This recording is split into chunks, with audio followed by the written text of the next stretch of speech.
Welcome to the lecture. So, let's discuss about the information security controls as defined and outlined by ISO IEC 27001. So these are A5, security policy. So, security policy fundamentally mentions the objective of the information security policy and different controls associated with it. You should know that the policies and procedures act as a pivot to safeguard the organization. If your organization has a weak policy that is not updated with time, the chances are less that your organization will have a control on different security activities within the organization. So, make sure to have a living security policy document along with revision history mentioned on the document as your first activity towards trying to achieve an ISO IEC accreditation.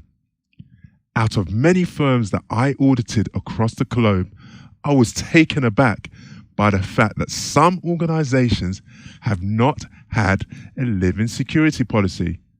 Some had a security document which was last updated 3 years back. And as an ethical and responsible auditor, I had to mark the status on the security policy document as non-existent while submitting the report. We will discuss this later in detail when we delve more into the specific controls. A6, Organization of Information Security. So, Organization of Information Security fundamentally mentions the objective of having policies for internal organization and mobile devices and teleworking along with different controls associated with these. So, I have a question for you here. Whose roles and responsibilities are information security? I get multiple answers for this, like it's everyone's responsibility or it's management's responsibility. So we will discuss this later in detail.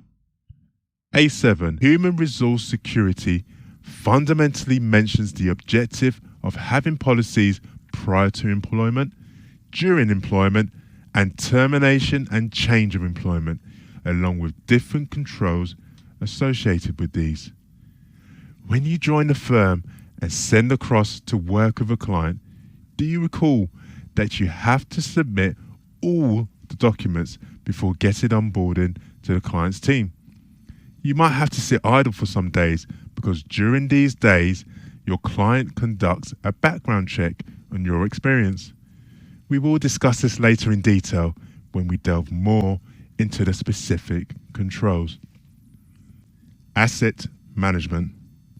So, asset management fundamentally mentions the objective of having policies for responsibility for assets, information classification, and media handling, along with different controls associated with these. So, all the company assets like laptops, printers, and fax machines should be properly inventoried in the document, and this document should be updated timely. You can use asset information and configuration documents to inventory the assets and also mention the ownership of the asset within. Please define a policy of AUP, which is Acceptable Use Policy, so that the employee knows what to do and what not to do with the company assets. Information classification is critical to safeguard the information. Organizations should have the mechanism or software that should always prompt an employee to classify the working document when he or she tries to close the document. If you, as an organization, don't implement the information classification policy, even data loss prevention and digital rights management policy will be of less use. And based on my experience, information classification policy is so important, yet very undermined. Out of multiple clients that I audited, I had to mark the status on information classification policy document as unknown while submitting the report. We will discuss this later when we delve more into the specific controls. Good going. Keep up the momentum. You're doing well. Keep learning and see you in the next lecture.